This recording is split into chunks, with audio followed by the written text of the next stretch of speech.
कहानी की शुरुआत में हमें एक बूढ़े आदमी को दिखाता है जो एक गैंगस्टर के बॉस के कंधे पर टाटू बना रहा होता है। लेकिन उसी वक्त एक लड़के ने एक लेटर लेकर उसके बॉस को देता है। ये देखने के बाद उस लड़के को वो लेटर को खोलने के लिए कहता है और जब वो लड़के ने उस लेटर को खोलता है तो वहाँ से काली रेत बाहर निकलती है। लेकिन उन गुंडों को इसका मतलब नहीं पता था, इसीलिए वो लोग हंसने लगती है। पर वो बूढ़ा आदमी ये देखते ही पूरा घबरा जाता है क्योंकि उसे इस काली रेत का मतलब पता था और उन लोगों को कहते हैं कि मैंने कई साल पहले एक आदमी ने भी ऐसा ही लेटर खोलते हुए देखा था और ये देखकर वो लोग भी इसी तरह से हंस रहा था जो अभी तुम लोग हंस रही हो। और काली रेत का मतलब ये है कि अब यहाँ पर दुनिया के सबसे खतरनाक निंजा आने वाले हैं। कई साल पहले उन बूढ़ा आदमी का सामना इन निंजा से हुआ था और वो जानता है कि वो निंजा कितने खूंखार होते हैं और उन लोगों को अपनी छाती का एक पुराना घाव दिखाता है। असल में इस बूढ़े आदमी का दिल दाई तरफ थे और यही कारण वो निंजा के उस वार से बच गया था। पर उन लोगों ने बूढ़ा आदमी के बातों को मजाक बनाकर हंसने लगती है। लेकिन तभी वहाँ पर अचानक एक आदमी का सिर धड़ से अलग हो जाता है। ये देखकर सभी डर जाते हैं और चारों तरफ अंधेरा हो जाता है, इसीलिए वो सभी अंधाधुंध फायरिंग करने लगती है। लेकिन ऊपर से किसी ने एक आदमी को ऊपर खींच लेता है और जब वो वापस आता है तो उसके शरीर टुकड़े टुकड़े हो चुके होती है। यहाँ पर ये सब कुछ इतना तेज हो रहा था कि वहाँ पर क्या हो रहा है किसी को कुछ भी समझ में नहीं आ रहा था। ये निंजा हमेशा अंधेरे में छुपकर वार करते थे, इसीलिए एक ही पल में उन्होंने वहाँ पर खून की नदियाँ बहा दी। जब वहाँ पर सब मर गए तो निंजा अंधेरे से बाहर निकलकर उस बूढ़े को भी मार देता है। इसके कुछ साल बाद बर्लिन शहर में मीका नाम की एक लड़की को दिखाती है और उस लड़की को निंजा होने के कुछ सबूत मिलती है, इसीलिए वो सभी सबूतों को लेकर अपने बॉस मैस्लो के पास जाती है और ये सभी सबूत दिखाकर कहती है कि बड़े लोगों का पैसा इधर उधर होने में और कई नेताओं की मौत के कारण में ये निंजा के ही हाथ है। लेकिन मैस्लो ये मानने को तैयार नहीं था कि ऐसे निंजा इस समय पर भी मौजूद हैं। इसके बाद हमें जापान के एक समुदाय को दिखाया जाता है। ये समुदाय एक खूंखार निंजा की समुदाय होता है जहाँ पर दुनिया भर से बच्चे को इकट्ठा करते हैं और कड़ी ट्रेनिंग के बाद उन्हें एक खूंखार निंजा बनाया जाता है। ये निंजा के बारे में दुनिया के सभी बड़े लोग जानते थे, लेकिन आम जनता को इनकी कोई भनक भी नहीं था। एक दिन ओजुनु ने एक बच्चे को वहाँ पर लेकर आता है और उस बच्चे के नाम उसने राइजो रख दिया जाता है। ओजुनु को लगता था कि ये बच्चा आगे जाकर इस पीढ़ी का सरदार बनेगा, इसीलिए उसे काफी कड़ी ट्रेनिंग देना शुरू करता है। अगर ट्रेनिंग के समय कोई भी गलती हो जाती तो उसे काफी बुरी सजा मिलते थे। इसी वजह से 10 साल की उम्र तक उसके शरीर पर कई घाव थे जो उसे गलतियों की सजा के तौर पर मिले थे। एक दिन ट्रेनिंग के समय उससे गलती हो जाती है और उसे काफी बुरे सजा देती है, जिसके कारण रात को वो दर्द की वजह से सो तक नहीं पाया। लेकिन तभी किरिको नाम की एक लड़की आकर उसके घाव पर मलहम लगा देती है, जिससे उसे थोड़ी राहत मिलती है और वो सो जाता है। वो लड़की भी उसकी तरह निंजा ट्रेनिंग ले रही थी, पर किरिको सबसे अलग थी। उसे लोगों को मारना बिल्कुल गलत लगता था।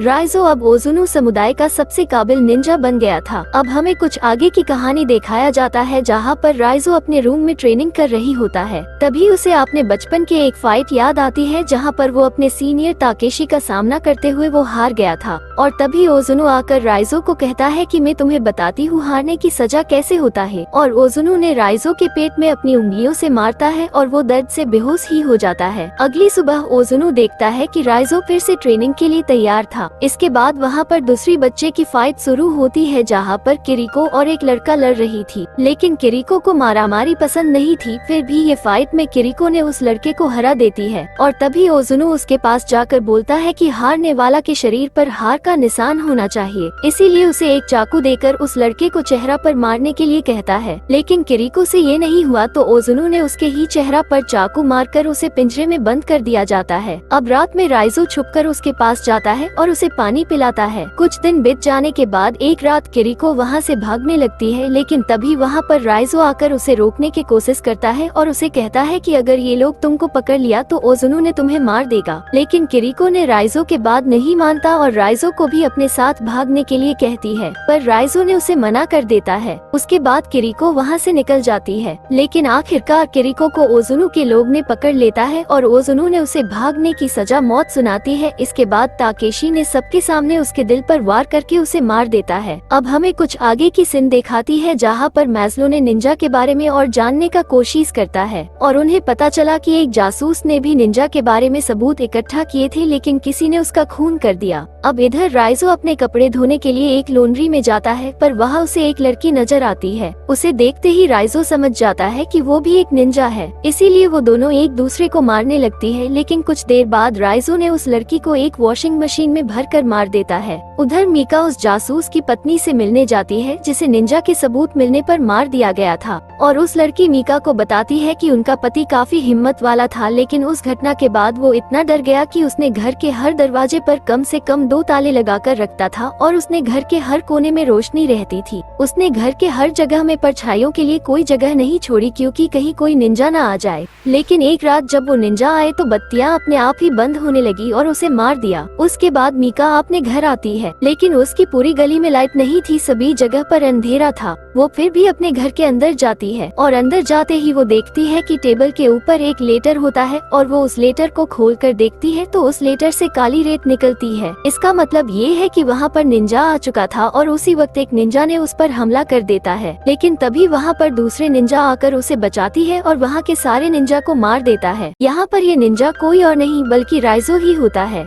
अब उसके बाद वो दोनों वहाँ से भाग जाता है। इसके बाद हमें कहानी पास्ट में दिखाया जाता है जहाँ पर राइजो का ट्रेनिंग पूरी हो चुकी थी, इसीलिए आज उसका टेस्ट था, जहाँ पर ओजुनु ने राइजो को एक आदमी की तरफ इशारा करते हुए कहता है कि मुझे उस आदमी का घड़ी चाहिए। उसके बाद राइजो उस घड़ी लाने के लिए चला जाता है और जब वो आदमी वॉशरूम में था तभी राइजो पीछे से जाकर उससे चाकू मार देता है, लेकिन उस आदमी को कोई फर्क नहीं पड़ता क्योंकि वो काफी ज्यादा पावरफुल था। अब वो दोनों एक दूसरे को मारने लगती है। अब वहाँ पर वो दोनों के बीच फाइट शुरू होता है, लेकिन अंत में राइजो ने उस आदमी को बड़ी बेरहमी से मार देता है और उस घड़ी को लेकर एक बिल्डिंग के ऊपर जाता है। अब कुछ देर बाद ओजुनु भी वहाँ पर आ जाता है और वो घड़ी उसे ही देकर एक और मिशन देता है जिसमें उसे किरिको जैसे ही एक लड़की को मारना होगा क्योंकि उसने भी वो समुदाय छोड़कर भागने की कोशिश किए थे। लेकिन राइजो उस लड़की को मारना नहीं चाहता था, इसीलिए उसने ओजुनु के ऊपर ही वार कर देता है, जिसे देखकर वहाँ का सभी निंजा ने उसको मारता है और वहाँ पर काफी भयानक फाइट होता है। लेकिन निंजा ने राइजो को निंजा ब्लेड से मारकर उस छत से नीचे गिरा देता है, लेकिन खुशकिस्मती से राइजो पानी में गिरकर बच जाते हैं। फिर कहानी आगे का दिखाता है जहाँ पर राइजो और मीका एक होटल में पहुंचकर अपने कपड़े बदलता है क्योंकि निंजा खास सूंघने की शक्ति से इंसानों तक पहुंच जाता है और मीका ने मैज़लो को सारी बात बताती है, लेकिन मैज़लो को तो राइजो को पकड़ने की ऑर्डर मिला था। वो जानता था कि राइजो उनका दुश्मन नहीं है, लेकिन फिर भी उसे ऑर्डर तो मानना ही होंगे। इसलिए जब मैज़लो मीका से मिलने जाता है तो मैज़लो ने उसे धोखा देता है और राइजो को बंदी बनाकर एक सुनसान जेल में कैद करके जंजीरों से बांध देता है। जब मीका को पता चला कि इसमें मैज़लो भी मिला हुआ है तो वो उससे बात करने के लिए जाती है, लेकिन मैज़लो उसे रिहा करने के लिए हरगिज राजी नहीं था और कहता है कि राइजो जेल में ही निंजा से सुरक्षित रह सकता है।